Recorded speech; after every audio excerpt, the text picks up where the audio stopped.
Descubrimos la palabra de Dios, verso por verso, capítulo por capítulo. Este es un estudio bíblico real con el maestro Tom Bradford. Bienvenidos a Clases de la Torá.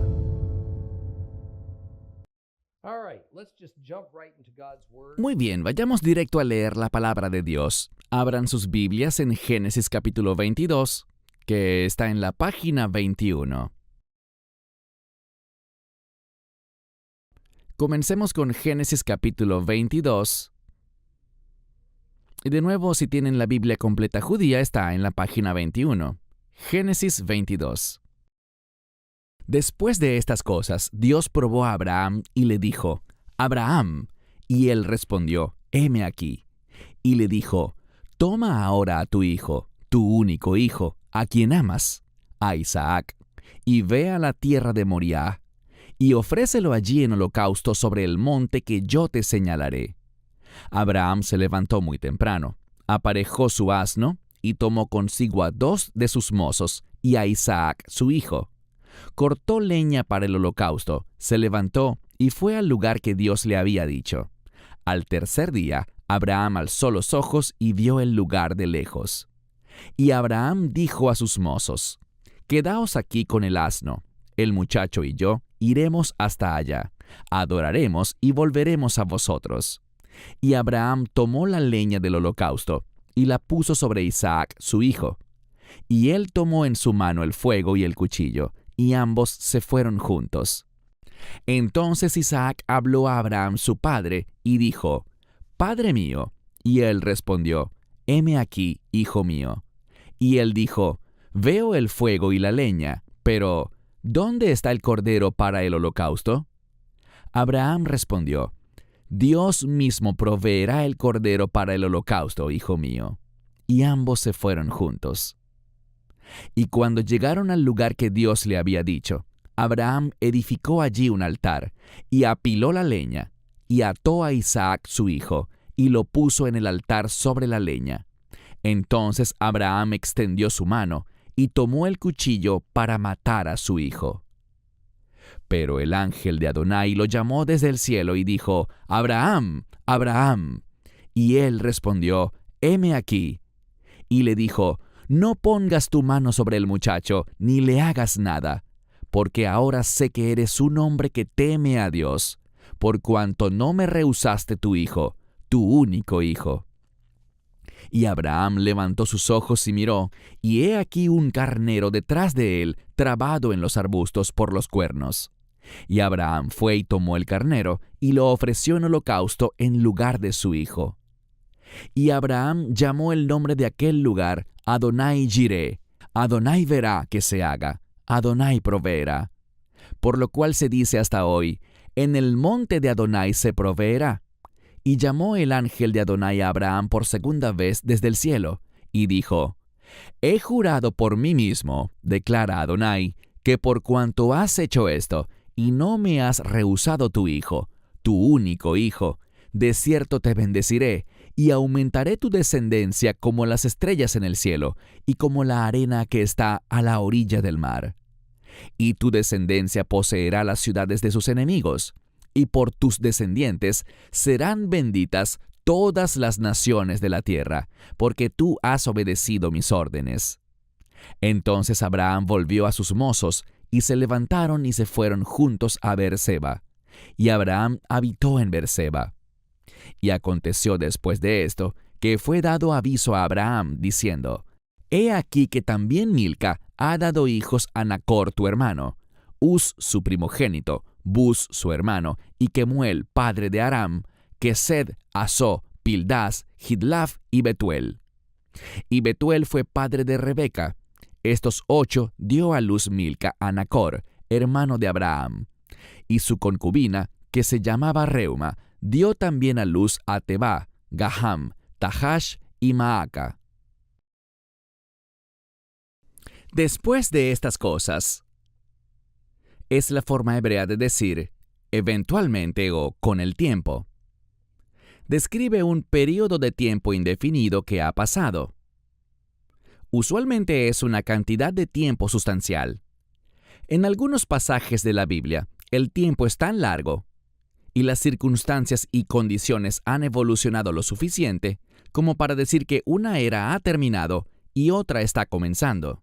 Entonces, es probable que hayan pasado unos 20 años desde los tratados de Abraham con Abimelech, que fueron registrados al final del capítulo anterior. El capítulo 22 de Génesis, que solo tiene 24 versículos, es como si hubiéramos escalado una montaña enorme, comenzando desde su amplia base, y nos fuimos abriendo paso por nuevos senderos, tomando desvíos de vez en cuando, deteniéndonos para acampar y reflexionar sobre lo lejos que hemos llegado. Y ahora finalmente hemos llegado a la estrecha y elevada cima. Y con todo, ¿cuántas cosas hay que decir sobre la llegada a la cima? Como muchas cosas en la vida, no es la llegada, sino el viaje, lo que tiene el mayor peso en la historia. Por tanto, el relato que encontramos en Génesis 22 de la llegada va directo al grano, usando palabras concisas. Por favor, noten este estilo tan particular, presente en toda la escritura bíblica. La mayor parte de la elocuencia y la explicación narrativa se invierte en preparar el terreno para el evento seminal que vendrá. Pero el evento hacia el que todo apunta generalmente se relata con poca emoción y sin mucho detalle.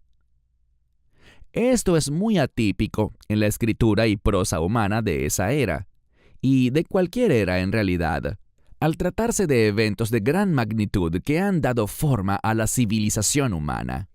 Los grandes escritos del pasado, extraídos de las tumbas de 5.000 años de antigüedad de la realeza egipcia, de entre los vastos registros cuneiformes de los asirios y babilonios, y de las épicas sagas de los escritos de la era persa, griega y romana, cuya lectura es requerida a menudo en la universidad, hacen exactamente lo contrario.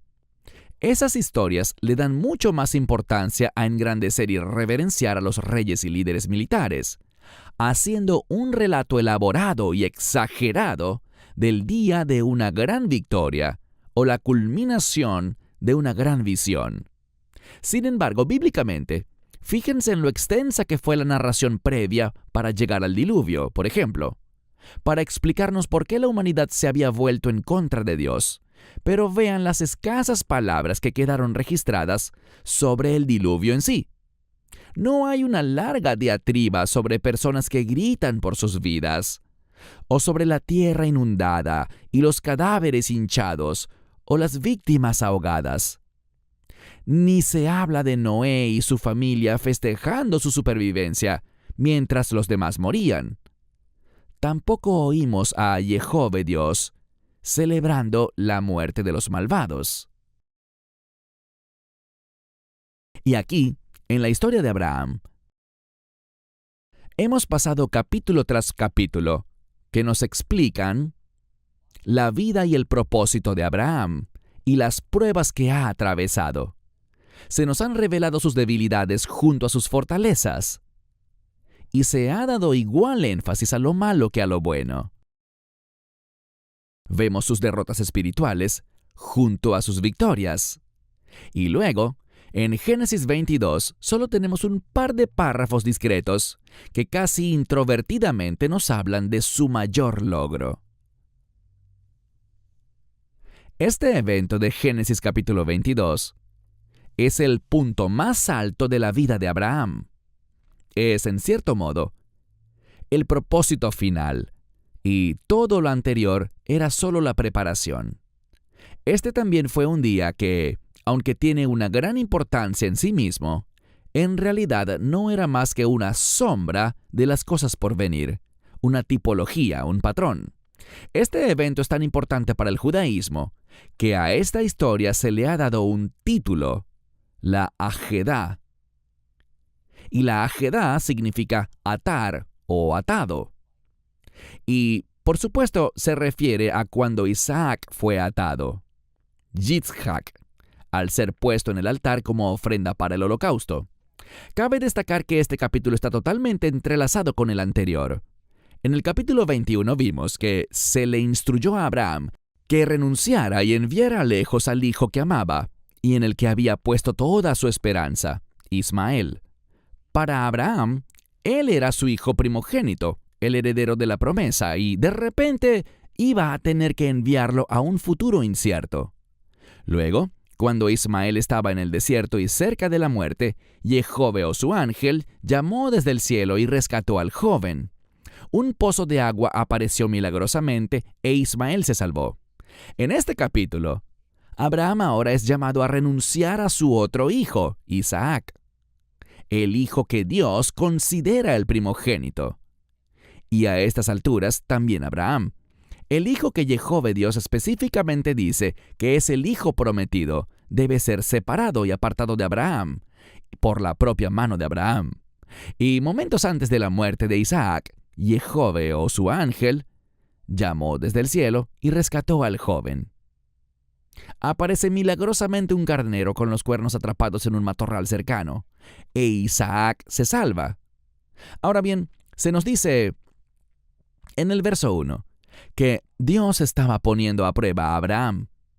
Nosotros sabemos esto, pero Abraham aparentemente no lo sabía.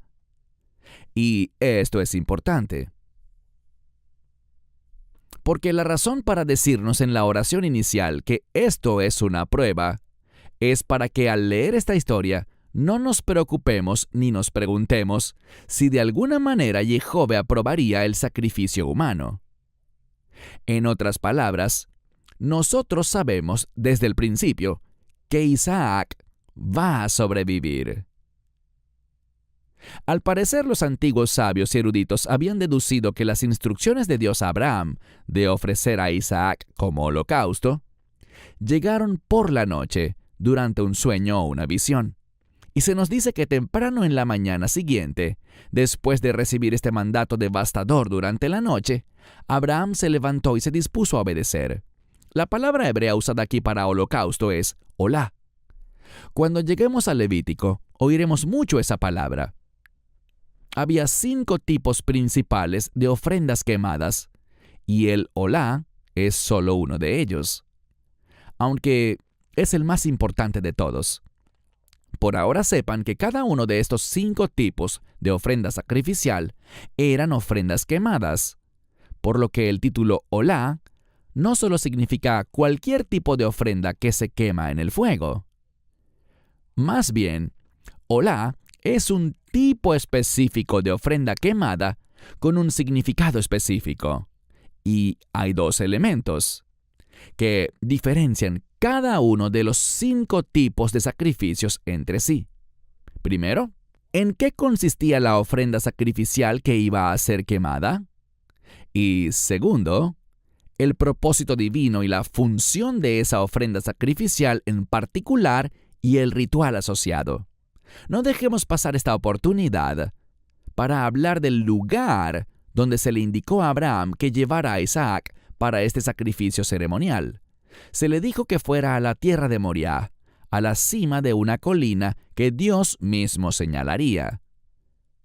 Por tanto, se ha originado una tradición sobre el monte Moriah. Hoy se da por sentado que el monte Moriah está en Jerusalén, pero la pregunta que discuten la mayoría de los eruditos tradicionales tiene una clara línea divisoria dependiendo de si uno es hebreo o un gentil cristiano. Los judíos creen que el monte Moriah es donde el templo solía existir y donde volverá a existir algún día. Ese lugar hoy se llama el monte del templo y es donde está esa enorme cúpula dorada de un santuario islámico dedicado a Mahoma que domina el horizonte. La mayoría de los eruditos gentiles cristianos dicen que el monte Moriah es el monte de la crucifixión, el lugar donde Yeshua fue ejecutado por los romanos. Y en términos generales, hay 2 posibles lugares en Jerusalén que se disputan como el posible escenario de ese evento trascendental, y por supuesto, ninguno de los 2 está en el área del monte del templo. Dicho esto, debemos entender que el monte del templo no cubre todo el monte Moriah. El monte Moriah ni siquiera formaba parte de Jerusalén originalmente, conocida como la ciudad de David. Más bien, la ciudad de David estaba ubicada ladera abajo de una gran colina. he llevado a muchos de ustedes allí, y el monte Moriah representaba la parte más alta de esa colina. Es probable que uno de los lugares elegidos como el sitio de la crucifixión sea parte del monte Moriah, mientras que el otro no lo es en lo absoluto. No discutiremos sobre el lugar exacto donde Yeshua fue ejecutado, pero sí les diré que según la ley judía, muy bien documentada, que estaba vigente en ese momento, y algunos sólidos indicios que Pablo nos da, no creo que ninguna de las dos ubicaciones tradicionales de la crucifixión sea correcta. Ahora, en el momento en que Abraham recibió instrucciones de viajar a Moriah, él y su familia estaban en Beer-Sheba, que estaba a unos 80 kilómetros al sur-suroeste de Jerusalén, hacia la península del Sinaí. Así que le esperaba un largo viaje y tendría mucho tiempo para pensar y para retractarse del agonizante propósito de ese viaje. Se nos dan un par de datos interesantes en el verso 3. Primero, que Abraham tomó a 2 criados con él. Y segundo, que cortaron leña para el fuego que sería necesario en el altar, y se la llevaron en el viaje. La semana pasada les di varios paralelismos entre Isaac y Yeshua. Algunos comentaristas dicen que el hecho de que Abraham tomara a 2 criados con él coincide con los 2 criminales colgados en las cruces que estaban junto a Jesús. Lo único similar es el número 2, y me temo que para ir más allá de eso habría que inyectar una buena cantidad de alegorías allí. El hecho es que una persona del estatus de Abraham nunca habría viajado sin criados, y él ya era un anciano, y además, ese era el número mínimo de criados acompañantes para su época. Ir acompañado por 2 criados significaba que él era una persona importante. Sin embargo, en el verso 6, se nos dice que, al llegar al monte Moriah, Abraham puso la leña y el fuego para el altar sobre la espalda de Isaac, la misma leña que se convertiría en el instrumento de su muerte e incineración. Él iba a cargar la colina arriba hasta el lugar del sacrificio. Este es un paralelismo perfecto, ya que a Yeshua se le exigió llevar sobre su espalda la cruz de madera que se convertiría en el instrumento de su muerte, una muerte por sacrificio.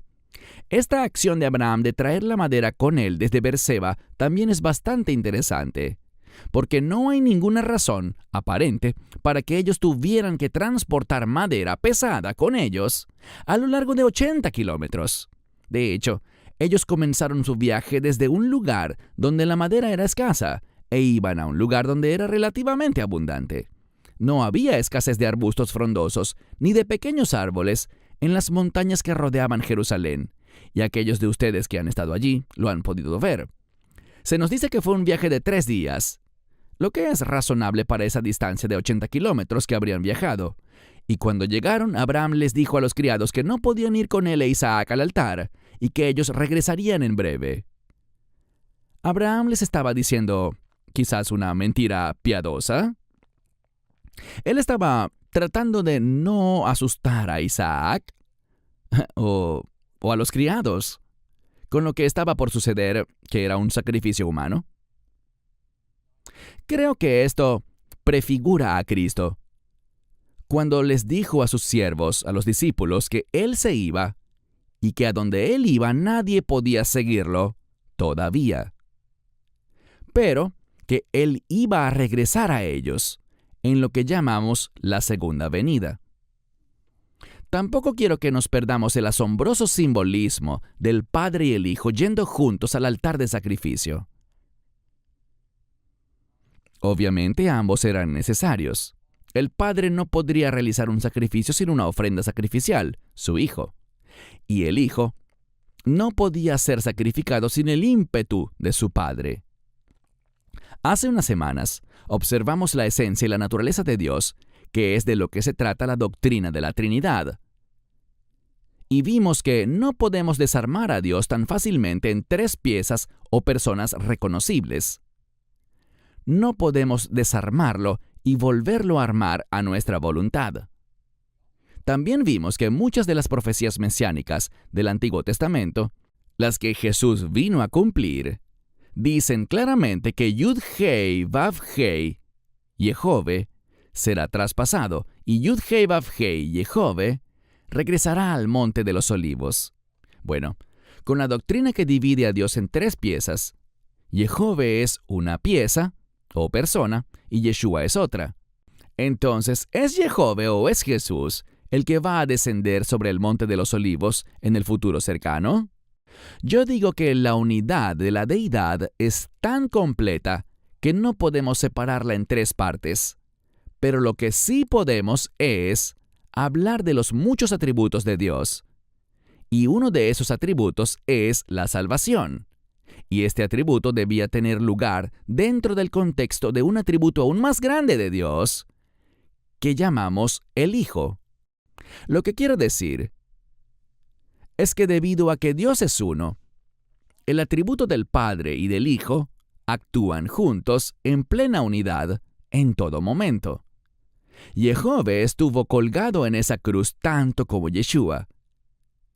Y aquí vemos en Abraham e Isaac que el Padre y el Hijo, estos dos atributos, llegan juntos al altar del sacrificio, cada uno cumpliendo su rol. El atributo del Hijo, Isaac, era ser el sacrificio, y el atributo del Padre, Abraham, era iniciar y aceptar el sacrificio. Cuando Yeshua murió, fue su aspecto humano el que murió. Lo divino siguió viviendo. Cuando Yeshua murió, fue el atributo del Hijo el que fue el sacrificio, y el atributo del Padre fue el que inició y aceptó ese sacrificio. En el versículo 7, lo que yo imagino que debió haber sido un silencio muy incómodo, se rompió cuando Isaac finalmente preguntó lo obvio. Padre, ¿dónde está el cordero para el sacrificio? Ups. Esta no fue una pregunta ingenua de un niño inocente. Los antiguos escritos judíos dicen que Isaac tenía 37 años en este momento. Josefo, que vivió en el tiempo de Cristo, dice que Isaac tenía algo más de 25 años. En este punto de las Escrituras, Isaac era un hombre completamente maduro. Entonces, él debió haber tenido entre 25 a 37 años, unos 30 y tantos quizás. Ese es nuestro mejor estimado, pero es seguro que Isaac no era un niño. La idea de que Isaac era un niño de primaria en ese momento es estrictamente una invención gentil del cristianismo moderno, que sirve para hacer imágenes tiernas, con la idea de un niño triste e indefenso que se ve obligado a algo de lo que no había escapatoria. Cuando vemos que a Abraham se le dio la instrucción de ofrecer a su hijo Isaac como holocausto, como un sacrificio, solo podemos preguntarnos qué estaría pasando por la mente de Abraham. Sin embargo, este mandato de Dios de sacrificar a Isaac no habría parecido extraño porque el sacrificio humano a los dioses era parte de las prácticas de adoración de sus vecinos cananeos. Mientras lo ataban, Isaac se quedó en silencio. Él sabía muy bien lo que estaba a punto de sucederle. Él no luchó contra la situación, no exigió sus derechos, ni exigió una explicación. Él no gritó, ¿por qué yo? Y por supuesto, tampoco lo hizo aquel a quien Isaac prefiguró, el Mesías. No opuso resistencia, no intentó eludir la muerte sacrificial que solo el Hijo prometido podía lograr. Pero Isaac no era el Mesías. El tiempo señalado para el Mesías, ese tiempo que solo Yehove conocía, porque él así lo dispuso, aún no había llegado. Y como ahora sabemos, ese tiempo llegaría 18 siglos después. Isaac debía ser una lección y una demostración de un principio espiritual, mas no el ungido. Isaac era solo un hombre, por lo que nunca podría calificar como el precio que Dios requería para la redención eterna. Por tanto, dejar que Isaac muriera de la manera que parecía en que iba a morir, a mi parecer solo podría calificar como un sacrificio humano. Así que Yehove lo detuvo, pero solo después de que tuvimos una viva representación de cuánto le costaría a Dios cuando entregara a su Hijo unigénito, Yeshua. Porque iba a ser el mismo Dios quien se sacrificaría por la humanidad. Este capítulo simplemente rebosa de significado. Es abrumador el modo en que nos presenta una tipología del Mesías y su crucifixión. Podríamos pasar fácilmente 2 semanas analizándolo, pero trataré de ir al grano para no estancarnos. Para ir directo al punto, quisiera enumerar las tipologías representadas en esta historia y luego darles el paralelismo que se aplica a Yeshua. Primero, en el verso 2, Abraham debe sacrificar a su hijo único. Dios sacrificó a su hijo único. En el verso 3, 3 días después de que Isaac fue condenado a muerte, se levantó del altar vivo. Cristo resucitó de entre los muertos 3 días después de ser condenado. Tercero, en el verso 6 se le pidió a Isaac que llevara la madera hasta la cima de la colina que sería utilizada para su propia muerte.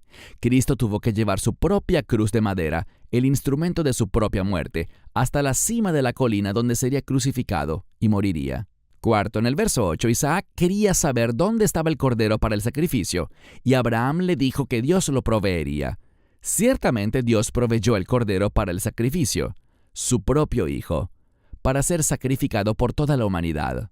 Quinto, verso 13, se le proporcionó un carnero, una oveja macho, a Abraham, en sustitución de Isaac, como sacrificio.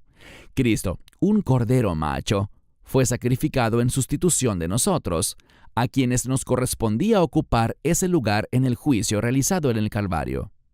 Sexto, verso 14, el lugar donde iba a ocurrir el sacrificio se conmemoró como Yehove Jireh, o como estamos más acostumbrados a oírlo, Jehová Jireh, que significa Yehove provee. Yehove proveyó el sacrificio porque ninguna otra cosa bastaría. Este sacrificio era Cristo, Dios hecho humano. Esto ciertamente no es alegoría. A lo que Isaac fue sometido era una sombra de lo que le iba a pasar a Cristo unos 1800 años en el futuro. Hacia el final de esta dura prueba, se nos dice que el ángel del Señor llamó 2 veces a Abraham desde el cielo. Primero para detener el sacrificio y la segunda vez para realzar los pactos que se habían hecho con Abraham. Debido a que hicimos un estudio de las palabras que componen la frase ángel del Señor, permítanme señalarles que esta vez se trata de una frase hebrea un poco diferente a la que vimos antes. Primero noten en dónde está el ángel del Señor. En el cielo. Él está llamando desde el cielo. Me pregunto por qué este ángel no está en la tierra, o por qué no se apareció ante Abraham en lugar de solo hablarle desde el cielo. Así que tal vez tengamos una pista aquí si miramos un poco más de cerca. Recuerden que la frase hebrea traducida como el ángel del Señor es Malach Adonai. Adonai significa Señor, pero esta vez la frase es Malach Yehove. Yehove siendo el nombre personal de Dios Todopoderoso. Así que esto se traduce literalmente como el ángel de Yehove. Ahora bien, curiosamente, vemos que este ángel de Yehove que habla desde el cielo dice, he jurado por mí mismo. Por lo general, cuando se identifican como un ángel o el ángel del Señor, esos ángeles dicen, el Señor me envió para decir tal cosa, o Dios me dijo que te diera este mensaje, haciendo una obvia distinción entre Dios y el ángel. Pero ese no es el caso aquí. Este ángel de Yehove habla con la misma autoridad y persona de Yehove Dios Todopoderoso. Es decir, yo digo esto. Desde mi punto de vista, esto es bastante misterioso. Aún así, cuando veo que habla un Malach Adonai, como alguien que hace la voluntad de Dios, a diferencia de un Malach Yehove, que habla por su propia voluntad, debo considerar la probabilidad de que estamos hablando de dos seres diferentes. ¿Qué importancia tiene eso exactamente? No estoy muy seguro, pero pueden apostar lo que quieran a que es significativo o no se invocaría el nombre personal de Dios aquí. Creo que debemos ser muy cautelosos al aceptar las rígidas doctrinas cristianas que se han desarrollado a partir de los edictos del Concilio de Nicea a principios del siglo IV después de Cristo sobre cómo se manifiesta el Dios del universo. Se crearon varias doctrinas y se siguen creando otras nuevas que no se encuentran en ninguna parte de las Escrituras o la tradición, ni siquiera en las prácticas que se hacían hasta aquel tiempo. Son doctrinas que eran totalmente desconocidas durante los primeros 200 años de la Iglesia primitiva. Como les he comentado en muchas ocasiones, el que nos pongamos a forzar intelectualmente todas las dimensiones posibles de Dios, o incluso solo aquellas que son aludidas en las Sagradas Escrituras, para que encajen en una de las tres cajas que decidimos llamar Padre, Hijo y Espíritu Santo, es una labor arriesgada. Eso nos obliga a limitar a aquel que no tiene límites. ¿Quién o qué es este mensajero de Jehove que aparece dos veces en esta importante historia de Abraham e Isaac y habla de Jehove en primera persona? Eso no podemos saberlo con certeza, pero tal vez esta sea una oportunidad de reconocer una vez más que simplemente no es posible para la humanidad conocer la mente de Dios o imaginar todo lo que Él es. Tal vez necesitamos sentirnos más cómodos al saber que Dios no es un ser humano, ni tampoco es un superhumano. Él es un ser completamente diferente. Y nuestro deber, en algunos casos, es simplemente aceptar lo que no podemos experimentar o explicar. ¿No es esa la definición de fe, en primer lugar? En todo caso, Abraham e Isaac regresaron a casa, y luego se nos da una genealogía sobre el hermano de Abraham, Nacor, que todavía vive en Mesopotamia. Lo primero que debería sorprendernos es que se enumeran 12 hijos para Nacor, así como Ismael tendría 12 hijos y eventualmente Jacob también. Sin embargo, a diferencia de los 12 hijos de Jacob, que formarán la nación de Israel, de los cuales cada uno jugará un papel importante, varios de los hijos de Nacor no aparecen de nuevo en la Biblia. Solo sabemos que existieron debido a este registro al final de Génesis capítulo 22. Pasemos a Génesis capítulo 23. Abran sus Biblias en Génesis 23, y si tienen la Biblia completa judía está en la página 22.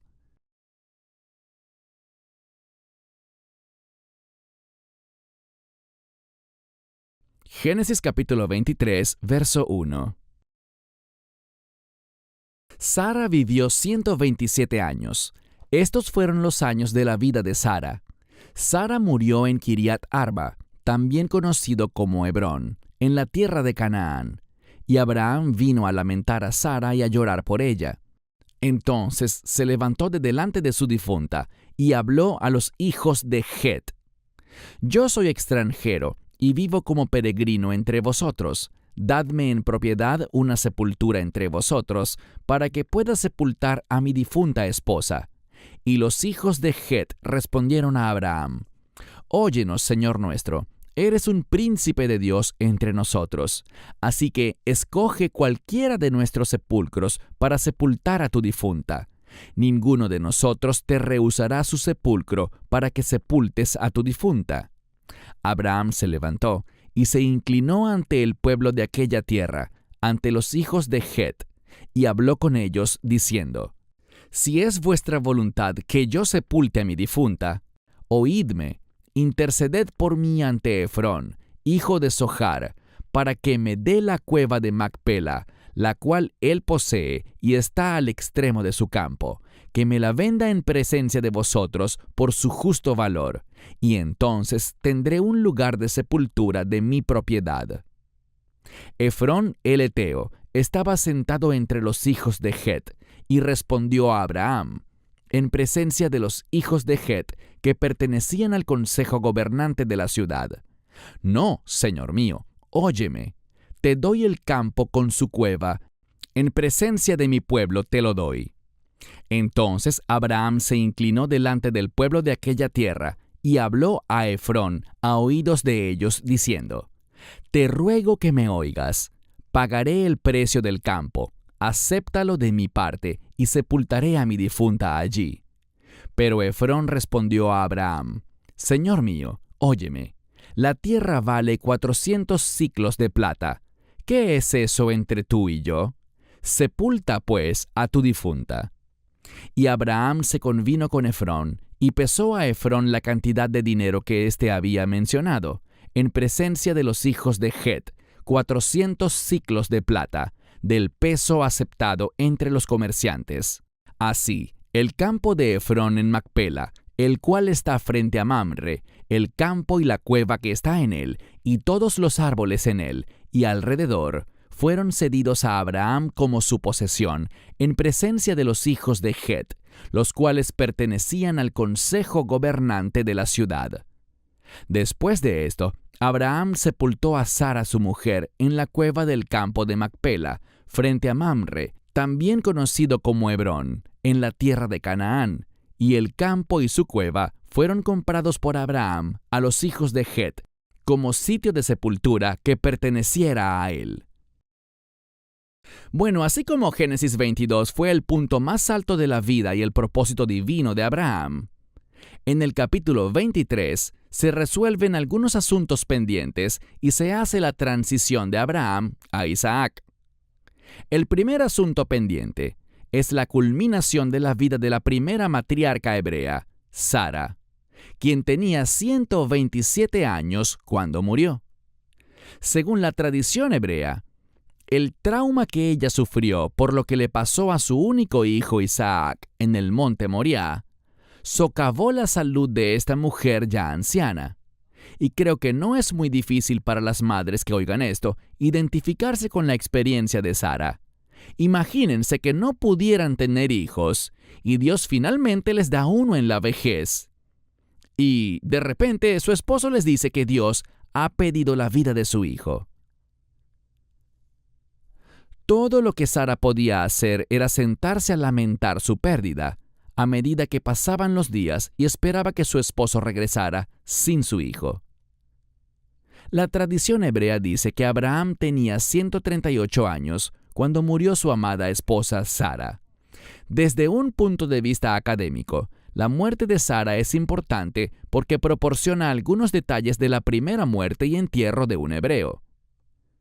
Y encontramos que Abraham y Sara vivían en Hebrón o Hebrón cuando ella falleció, por lo que es natural que Abraham quisiera sepultarla allí. Es importante recordar que a partir de este momento, la promesa de Dios de una tierra reservada para Abraham no había llegado a cumplirse, ni lo haría todavía, hasta que pasaran 5 o 6 siglos. Abraham usaba la tierra de otros, habitó en una tierra gobernada por otros y no poseía ningún terreno. Y resulta irónico que la única propiedad de bienes raíces que Abraham pudo decir que le pertenecía era una cueva, que iba a usarse como sepulcro para su amada esposa, y más tarde para él mismo, y luego para sus hijos y hasta un nieto, Jacob. Los 3 grandes patriarcas de la Biblia están enterrados en Hebrón, que hoy en día es un territorio que fue entregado al enemigo de Israel, los palestinos. Tengo la firme sospecha de que David eligió a Hebrón como su primera ciudad capital cuando se convirtió en rey, motivado en gran parte por el impresionante respeto por el lugar de entierro del padre fundador del pueblo y la nación de Israel. Es cierto que la sesión de negociación que acabamos de leer entre Abraham y Efrón es un poco peculiar o hasta chistosa. Efrón obviamente era un líder del pueblo de los hititas, quienes dominaban esta zona. Según registros antiguos, Hay muy buenas razones legales por las cuales el trato que Abraham estaba celebrando para adquirir la cueva de Macpela como sepulcro para él y su esposa tomó el curso que tomó. El problema era el siguiente. En términos modernos, Abraham y su clan eran extranjeros residentes en Canaán. En esa época, usualmente no se permitía que los extranjeros adquirieran tierras. La tierra lo era todo. Si una familia perdía su tierra, eso era una catástrofe. Si una familia vendía su tierra a un extranjero, eso era una abominación. Pero sí podía ocurrir y era legal. Sin embargo, la forma en que se adquiría la tierra era muy importante. Por ejemplo, si Abraham hubiera aceptado la tierra como un regalo, no solo habría sido un insulto para los hititas que hicieron tal cosa, sino que probablemente habría sido desafiado al pasar de los años por alguien que afirmara que estaba mal vender tierras a un extranjero en primer lugar. Por tanto, Abraham no podía tomar la oferta de Efrón y aceptar la cueva como un regalo. También tuvo que ser muy cuidadoso en su negociación, porque si la compraba por un precio que no pareciera justo para generaciones futuras, eso sería razón suficiente para que los descendientes de la familia que vendió la tierra trataran de recuperarla. Así que Abraham siguió dando argumentos, hasta que Efrón fijó el precio antes de que Abraham se viera obligado a hacer una oferta. El precio, 400 siclos de plata, era bastante elevado. Pero al insistir cortésmente en que él era feliz de pagar el precio completo, eliminó futuras disputas legales que podrían haber hecho que él o su descendencia perdieran esa tierra. Los lugares de sepultura eran muy importantes para los antiguos, y me atrevería a decir que aún tienen gran importancia incluso en las sociedades modernas. Entonces, todo este proceso tuvo lugar delante de muchos habitantes de esa ciudad, los hititas, para que fuesen testigos del traspaso de la propiedad de esa cueva, de Efrón a Abraham. Continuaremos con la historia de Abraham la próxima semana. Para más enseñanzas de un estudio bíblico real, redescubriendo la palabra de Dios con Tom Bradford, visite toraclass.com o descargue la aplicación móvil de Torah Class.